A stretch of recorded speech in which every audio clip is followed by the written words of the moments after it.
ロビンちゃん、戦う姿も美しい。おいこら、余裕こいてんじゃねえぞ。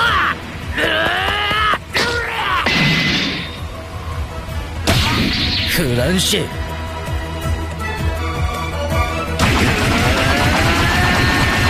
フランキーバツニャースーパー。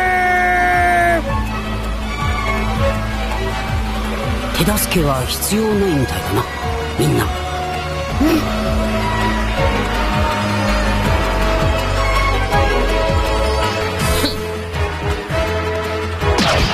ムゴムの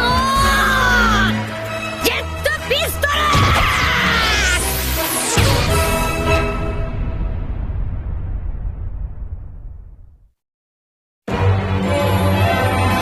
年に一度の金色神楽、鬼ヶ島に猛者たちが集結。 Oke Sobat One Piece, ketemu lagi di channelku yang akan membahas tentang One Piece.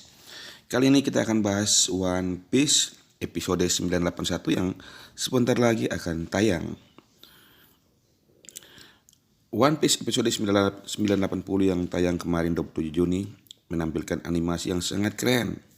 Sepertinya beberapa animasi yang terbilang low quality di bagian flashback Oden yang lalu akan terbayar tuntas di bagian perang puncak Wano Kuni kali ini, yang mana sudah terlihat di One Piece 980 kemarin.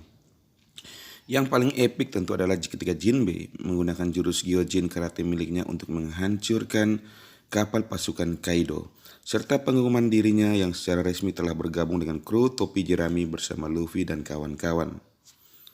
Nah, teman-teman pasti penasaran kan? Bagaimana kelanjutan anime One Piece episode 981? Oke, berikut kita akan bahas spoiler tentang One Piece episode 981 yang merangkum plot apa saja yang kemungkinan akan muncul di episode kali ini. Adegan dimulai dengan Jinbei yang menaiki kapal Sanigo. Jinbei akan disambut hangat oleh seluruh kru topi jerami dengan pelukan, termasuk oleh Luffy. Beberapa dari mereka sangat terkejut karena seorang mantan Shichibukai bergabung bersama mereka. Hal ini tentu membuat kru Mugiwara sangat bersemangat. Luffy pun berkata kepada Jinbei bahwa Jinbei membuatnya khawatir karena datang terlambat. Jinbei pun menjelaskan bahwa alasan keterlambatannya itu karena ia harus membawa kru bajak laut matahari yang terluka serta mengadakan pesta perpisahan. Nami pun memberitahu Franky bahwa Jinbei adalah juri komudi kapal yang sangat handal, dan bahkan Jinbei pun pernah mengemudikan Sunigo. Franky pun bertambah menjadi bersemangat sebab dengan adanya Jinbei, potensi maksimal Sunigo dapat dikeluarkan. Wow, Sunigo yang sekarang saja tentunya sangat hebat, apalagi berada di bawah kemudi Jinbei. Jinbei pun berkata bahwa ia senang bertemu dengan kru topi jerami. Franky lalu mengajak mereka untuk minum sake guna merayakan bergabungnya Jinbei. Namun Sanji berkata bahwa mereka sedang kehabisan sake. Kemudian Law dan Kinemon serta Akajaya yang berada di Polar Tank mendekati Sunigo. Kinemon bertanya apakah mereka sudah paham rencananya sebelum mereka mendarat di Onigashima. Mereka pun kompak membalas tahu. Namun Law sepertinya berteriak bahwa mereka pembohong. Law pun berkata kepada Kinemon bahwa tidak ada gunanya membahas strategi dengan bajak laut topi jerami. Kemudian Kapten Musketer Inuarashi serta Sicilian melompat ke kapal Polar Tank milik Law dan berkata bahwa ia ingin tahu seluruh detail rencana yang mereka susun. Karena ia akan memimpin suku Ming, Inuarashi pun tidak menyetujui usulan tersebut. Di sisi lain, kakek Hyogoro selaku mantan pemimpin Yakuza di masa lalu mengatakan bahwa ia akan memimpin para pasukan samurai. Nah, karena semua pimpinan dari masing-masing aliansi sudah ditentukan bersama Law dan Akasaya, lalu merencanakan strategi yang akan digunakan. Kinemon pun membalas kalau cara satu-satunya masuk ke Pulau Onigashima yang dikelilingi oleh pegunungan adalah melalui pintu masuk yang ada di kastil depan. Namun berkat bantuan map yang mereka punya, mereka tahu bahwa ada sebuah jalan rahasia di belakang Pulau Onigashima.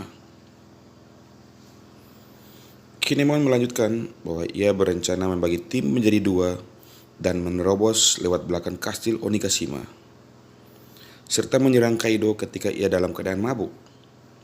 Denjiro pun berkata bahwa ia mengerti kalau yang dibilang Kinemon barusan adalah rencana yang sudah diketahui Kanjuro, si pengkhianat.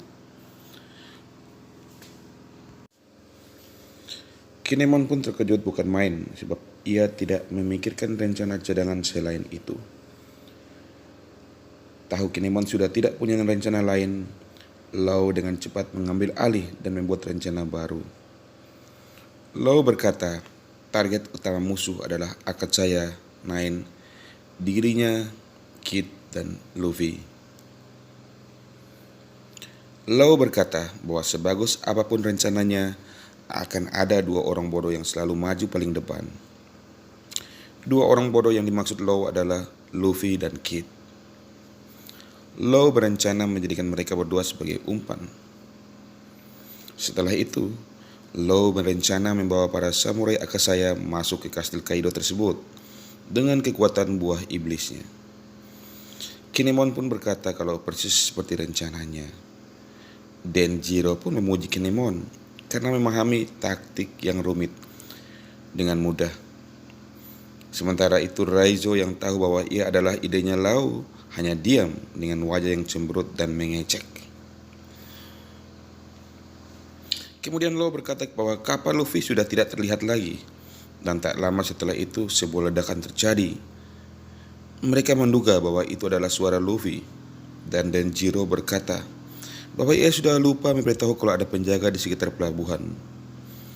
Kinemon dan yang lainnya pun berusaha dengan cepat menyusul untuk membantu Luffy. Namun terlihat Luffy, Jinbe, Zoro, Robin, Brook, Senji, dan Franky sedang menghajar seluruh penjaga di pelabuhan tersebut. Sementara Nami, Usopp, dan Chopper hanya tetap di kapal dan memuji Luffy dan lainnya yang bertempur mengalahkan pasukan Kaido tersebut. Luar biasa. Ternyata dugaan mereka salah dan Luffy dan teman-teman sungguh dahsyat. Ternyata tanpa diduga-duga pelabuhan tersebut justru menyimpan banyak persediaan senjata dan bahkan ada sake di sana. Tentu saja Kinemon pun bersyukur mereka telah dikalahkan Luffy karena kapal mereka dapat mendarat sesuai dengan rencana. Luffy dan lainnya pun berencana membuat pesta yang meriah dengan sake-sake tersebut. Setelah memenangkan pertarungan di Onigashima nanti, tiba-tiba juga kapal bajak laut Kid melewati Sunigo dan tampak bersenang-senang. Tentu saja membuat Luffy menjadi iri terhadap kesenangan mereka. Luffy pun meminta Jinbe membalap kapal Kid tersebut. Dan Jinbe pun tentu dengan senang hati mengabulkan permintaan kaptennya disertai dengan raut wajah Cooper yang kegirangan. Di sisi lain nampak siluet raksasa yang merupakan para numbers. Terlihat mereka meminta minuman para waiters atau pleasure yang minum bersama mereka. Terlihat pula sosok Orochi yang sepertinya sedang mengoda salah satu oiran. Lalu Queen meminta lebih banyak sup kacang merah lagi kepada bawahannya. Namun mereka berkata bahwa itu adalah jatahnya Big Mom. Sementara itu Kaido, ia meminta pasukannya mencari anak laki-lakinya sebab ia tidak boleh melewatkan perjamuan penting ini. Tak lama setelah itu salah seorang anak buah Kaido pun memberitahu Kaido bahwa anggota The Flying Six atau yang dikenal dengan nama Tobiropo sudah hadir. Kedatangan mereka pun kemungkinan akan menjadi akhir untuk anime One Piece episode 981. Nah, bagaimana keseruan epic anime One Piece episode 981? Kita saksikan bersama-sama One Piece 981.